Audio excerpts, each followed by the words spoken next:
What is the difference between a normal fetish and one that's abnormal?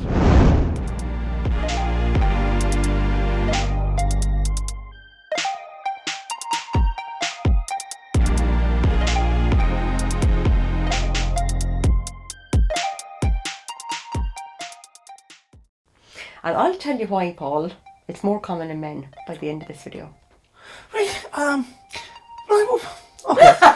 Fetishes gobsmacked. Yes. He loves this topic, by the way. That's very good. No, I don't. Yes, you do. Fetishes, you think of sex, right, with fetishes, and it's hard to even say the word fetish. I think it's Portuguese originally, the fetish, if I'm right. It's got to do with an obsession with stuff. But when you think of it, like, can you have a normal fetish, or is it a dysfunctional fetish? Yes. Like, you hear of all of these kind of fetishes. It's like cheese, isn't it? Really hard to say the word. Cheese. Yeah. A fetish. A fetish. You hear of all of these people with a fetish. Yes. And you kind of go, well, yeah, it's a little bit out there. But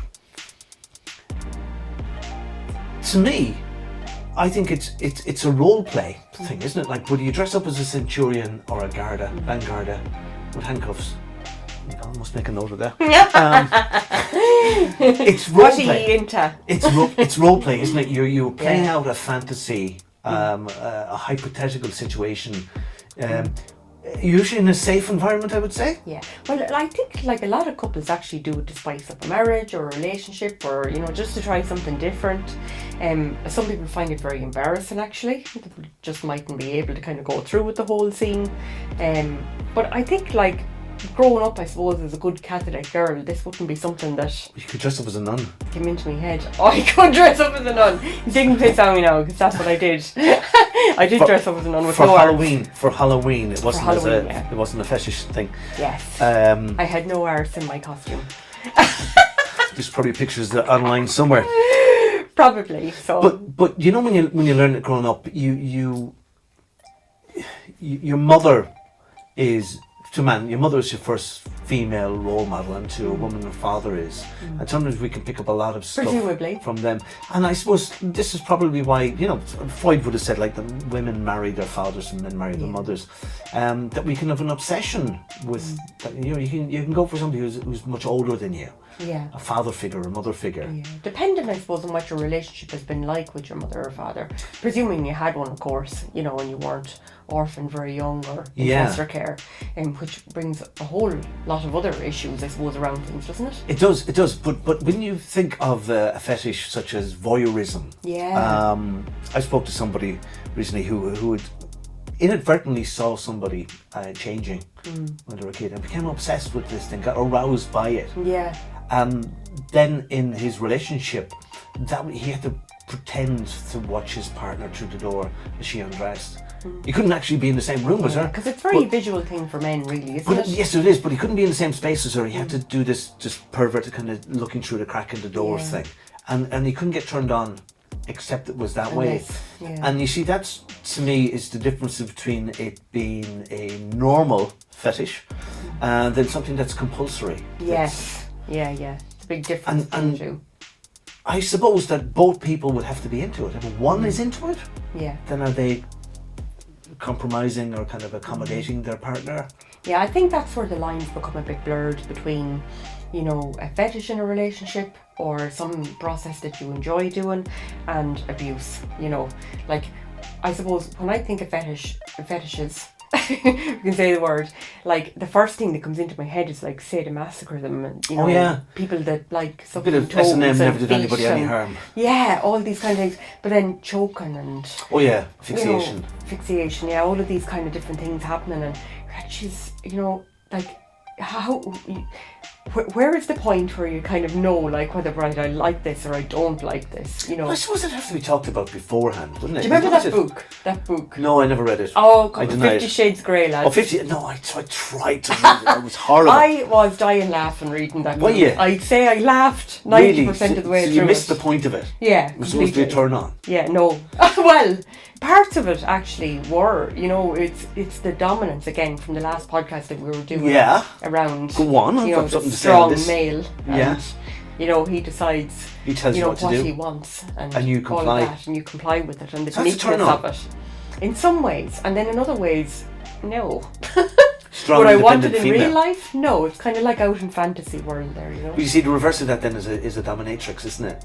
Yeah. She dominates and she tells him what to do. She decides. And you see, I think that comes from a mother figure thing, or even it could be an authority figure. Yeah. Teacher in school. No, I never had a fantasy about my teacher in school. But go to secondary school and look at all the young teachers you have. Oh, you see, that's the thing, isn't it? Because puberty is kicked in then. Yeah. And there's hormones racing and there's thoughts and everything. I do think teachers are very vulnerable. They have clear boundaries as to what's acceptable and what isn't acceptable. Trying to help their students and yet have their boundaries. Yeah, it's difficult for them, I have to say, especially in today's times. Jesus, where anything could be said to you. Yeah. It's very uncomfortable for some young women. Anyway, we're getting away from our fetish. Thinking young male teachers as well. You said it's more common in men. Yes. Yeah, definitely. So are men weirdos? Or are we dysfunctional? I actually think it's because men are just more comfortable, with sex in general. Yeah. Or things that, of a compulsive nature. When you see sex to, and I get it every time I say this, I'm going to say it anyway. Sex to a man is kind of just a physical thing. Just one bang, in, off you go. Yes. Happy out. Yeah, you need it. So it's a physical, functional thing. But to women, and I'm making a generalisation here, please don't slaughter me online. They have to get the atmosphere, they have to get the cushions right, the lighting has to be right, there has to be a nice, a bouquet of smells in the air, there has to be a whole setup. Yeah. And he's kind of gotten to matches starting soon. Oh my god! That's awful, Paul. With a bit of foreplay, and then after 15 minutes should do it. Jesus. So whatever it takes then to get him off in 15 minutes and out the door, he's thinking, well, what's the quickest kind of, what's the fetish thing? Yeah. Well, I think if you have a fetish and then you want to set everything up for that, it's going to require detail. So, you have to sit down and plan with a pen and paper, plan your moves. Yeah, that kind of, discounts what you've said about men wanting it to be over and done with. Like, if you're a man with a fetish, then you've got to have your room set up and things But ready. you see, to me, you see then too, the fetish is more about, you can have a fetish about feet. I'm obsessed. I don't see it personally. Yes. If you've seen my feet, you'd know why. Hairy, smelly feet. I've in never shoes seen all them, day. so I can't say. Okay. Why anybody would be obsessed with my feet, I don't know. So I don't get the foot fetish thing. But to me, it's like if a man is obsessed with her feet, he could be obsessed with her feet and not care about her. Oh. He might have no emotional attachment above her ankles. And it's the feet. He's the object of his sexual attraction to her. What do you think? I think that's strange, I suppose, really, but I Sad. can see where it's like mechanical maybe for men. Yeah. And then it's more emotional for women. People have always said that. But I do think the tables are turning a little bit. I know lots of women actually that, just, like to have sex a certain way and that's it, and they've no interest in having a relationship or getting emotionally attached. To any man or woman, actually, for that matter. All right, so it's just that they're becoming more... We're beginning to change, but I think it's like a mindset, isn't it? Yeah, so it's not like they don't care about the oxytocin being released and forming an attachment. Yeah, no, they're not interested. And that's all maybe because they of get 50 it Shades. released a different way.